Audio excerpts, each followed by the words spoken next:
Thanks for having me. Looking at the board there, or the presentation there, you will see 4 major animals there. Not really major because of their smallness. Looking by the first upper quadrant, you will see the ant. And then you come down a little, you will see the conies, or peradventure you may know it as the rock badger. And then to the far left, you will see the grasshopper and the spider.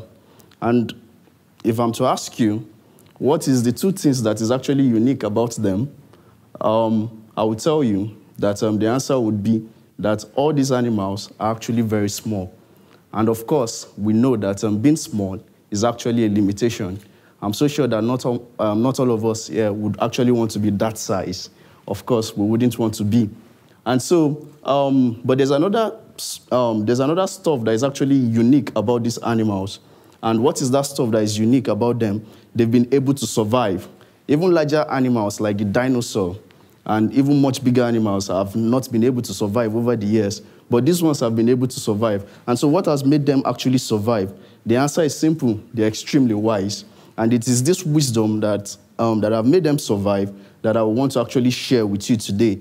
And at the same time, I will also take you away from these animals to the wisdom that can be gleaned from them. Starting with the ant, you will notice that the ants, like I said earlier, are actually creatures of very little size, very small size. I mean, for you to kill an ant or for you to crush an ant, all you need to do is to place the ant over here and then close your fingers together and the ant is crushed. That is, the ant is killed. So they are that small. But there's something. The ant actually knows that it is very small and cannot survive mechanical damage, temperature damage, and all of that. And so the ant prepares for winter right in the summer because the ant cannot survive in the winter. And how does it do that? It makes sure that when the winter comes, the ant, it doesn't come out. Because what will make it come out, of course, the reason why we all come out under any kind of weather is because we're looking for food, whether it is that we're walking or whatever. But the ant has actually made adequate preparation for this by actually storing its food during the summer when the weather condition is conducive, so that in the course of winter, it does not come out. And that is, there's something so unique that I can actually glean from there. Although the ant is one of the most studied animals in the world today by anthropologists, but notwithstanding, I would just want to latch onto this particular point and pick the point of wisdom, the particular wisdom of preparation. I call it the wisdom of preparation because the ant actually prepares for the winter, even right in the summer. I would want to show us, give us some very clear example so that in order to practicalize this point of mine. Here is actually 4 scenarios. The first one, all of us can actually relate with it. This is a picture of 2 couples trying to get married. And the second one is that of soldiers who are actually preparing for battle or preparing for a march past. The third one is actually a student who is actually preparing, student who are actually preparing for examination. Why the fourth one, of course, that guy needs no introduction. His name, except for ladies, I'm sure ladies don't usually watch football. But ladies, the fourth picture there is Lionel Messi, an outstanding footballer. For the first one, we know that in most cultures, of course, for there to be wedding, whether a wedding party or a wedding ceremony, there's a lot of preparation that is actually put into it. You don't prepare for wedding on the day of the wedding. I'm telling you, it will be a catastrophe. It won't be a success. So you prepare for wedding even much before wedding. And of course, that's preparation we're talking about there. Also for the military men, they don't prepare for battle on the day of the battle. They prepare much even before. The best strategy, whether it's going to be a defense mechanism or it's going to be an attack strategy, it's usually prepared for even before the day of the battle. And for the students, I'm going to talk much about that because I'm a student and I talk to students a lot also. A very good student knows that you don't prepare for exam when exams are fast approaching. A very good student knows that everything you do from the day of the semester really matters to how you're going to pass a particular course or not. And so you see very bad students not preparing for examination, while the good ones are already preparing to get, most especially in Russian system where we have what we call the aftermath. So good students actually start preparing for the examination even right from the first day. And then Lionel Messi, who is going to be a very good example of someone who prepares for each of his matches in order to excel at what he does, and someone who actually faced a very great limitation. Lionel Messi actually was born with a very great limitation. He was born with a growth hormone deficiency.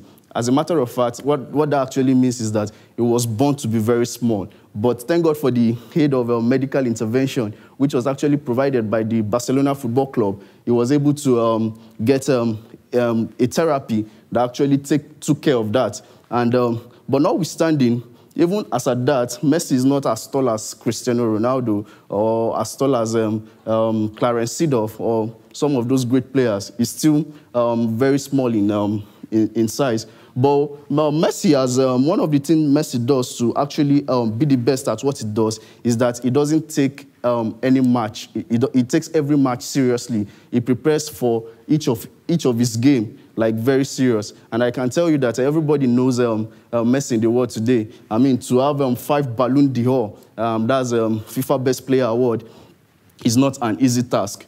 Although some people are saying Cristiano Ronaldo is better and all of that, but I'm not going to engage in that today. Having said that, I want to take a shift away from the ant. I think we've gotten that clear, that the best example we can glean from the ant is that of preparation. The ants have taught us that. So now, I'm going to be looking at another animal, which some people call it the conies, some call it the rock badgers, and others call it mammoths. In whatever way you may know it, the most important thing to actually glean from this particular animal is that, like you can see them, they are creatures of little power. They don't have much power, but the issue is that they make their house in the cracks of the rock. They live in the rock. And what does that actually portend? That is actually telling us that while other animals in their evolutionary trend or other animals that are relating to them is busy burrowing into the sand to live or living on trees, these particular animals choose to live in the cracks of the rock. And why are they doing that? Of course, to escape predatory attack. They don't want other bigger animals to actually prey on them. And there's something to actually learn there. And then what is there to actually learn?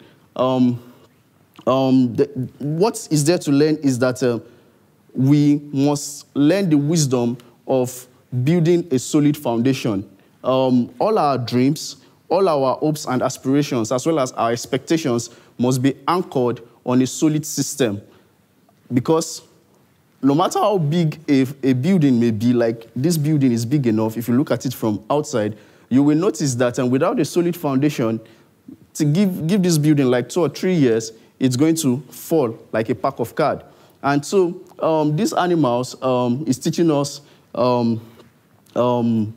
solid foundation, how to build a solid foundation. I'll give an example of myself. I am actually a biochemist, like you guys heard. I had studied biochemistry back in my country, and I was about finishing my master's program in medical microbiology back there in my country. And I sat down one day, even after achieving some of these feats, and I looked and I said to myself, what am I going to become? And the answer, of course, was that I'm going to end up being a clinical scientist.